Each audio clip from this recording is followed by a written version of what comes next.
Okay, so here's exercise pattern number 1. This is all in sixths, all right? So remember an interval of a sixth, okay?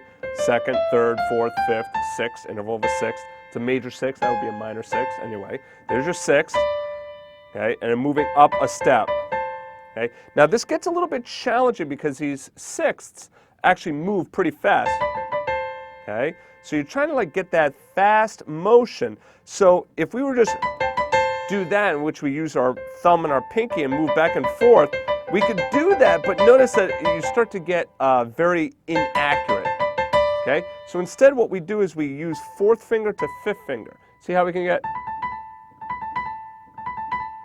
that pretty fast, right? And then the thumb just moves, so we just use our thumb. We could use our second finger, but that's a real big stretch, even for my hands. So I would not suggest doing that. So thumb and fourth finger up to the thumb and the pinky. So this is the first thing you can practice. Just sit down at the piano and do this for a little bit.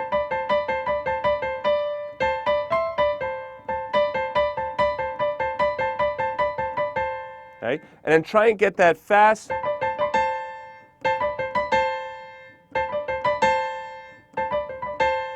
Okay. Now with the left hand, we're going to bring in that root 5 and go up to the root 6. Now as I talked about in the Otis Spann licks and runs lesson, remember there's all, or,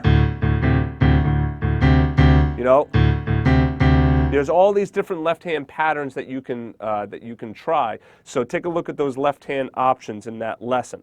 So anyway, we have, this is what it sounds like.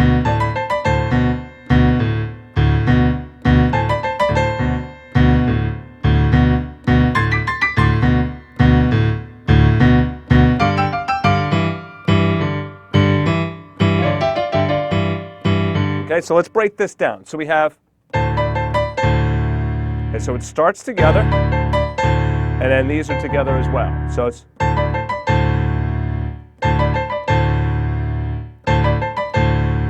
1, 2, 3, 4, 5. 1, 2, 3, 4, 5.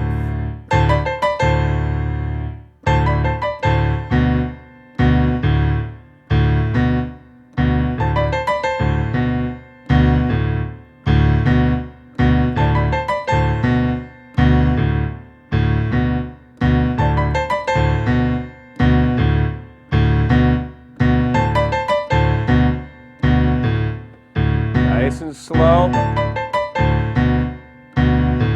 You can slow it down more.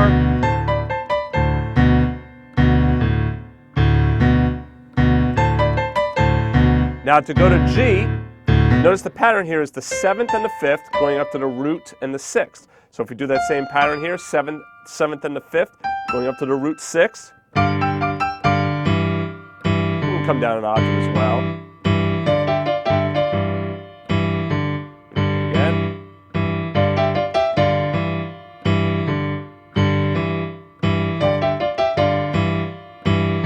And on the A, I did something a little bit different. I did the minor 3rd and the root up to the 11th and the 9th.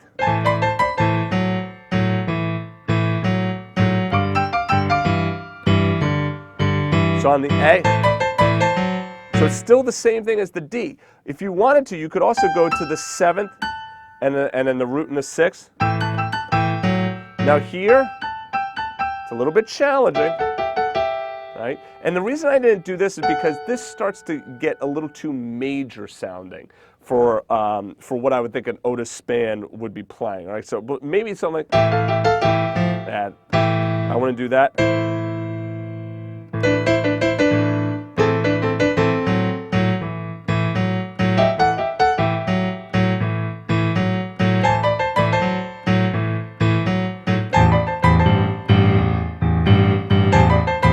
I like that minor sound better.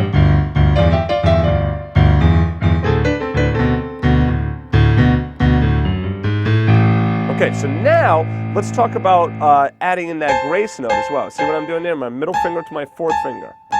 The G sharp up to the A. So you can just do it the first time. On the G, it'll be the C sharp up to the D. So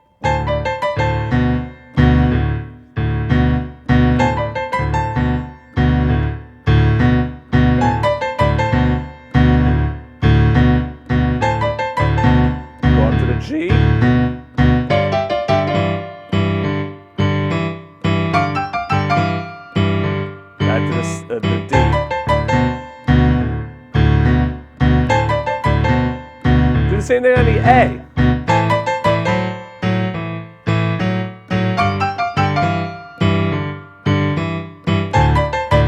Hey, now you don't have to do just those. You could try doing other sixths, you know, like, you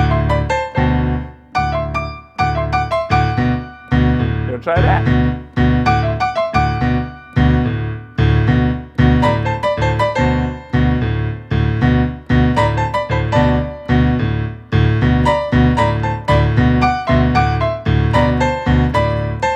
You also don't have to do that same rhythm. You can just try messing around with those sixths, okay? So, see that? So you see I'm just walking down this Mixolydian scale just in sixths.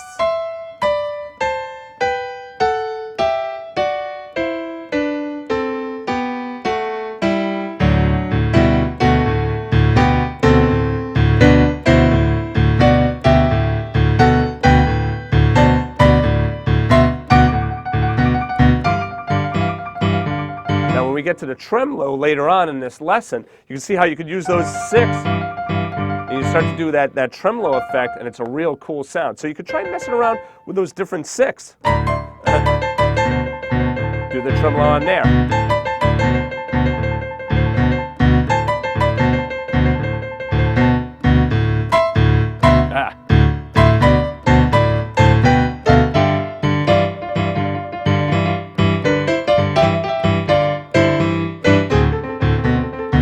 Okay, so the exercise is working on six.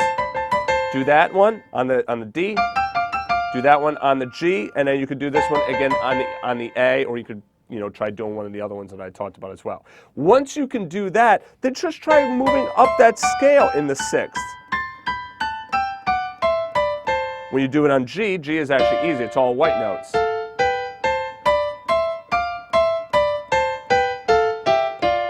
Okay? And then A would be the same. So,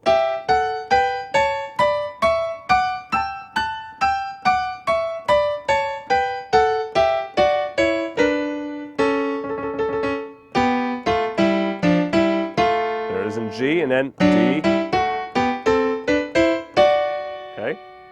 So try working through each of those different scales. I didn't write out the scale in six, but I am going to add that in. So I'll write out the D, the G, and the A scale just in sixths. All right, so you could try practicing that as well. It would just be with the right hand, just so you'll have them written down for you. Okay, so anyway, have fun with that. See you in the next chapter.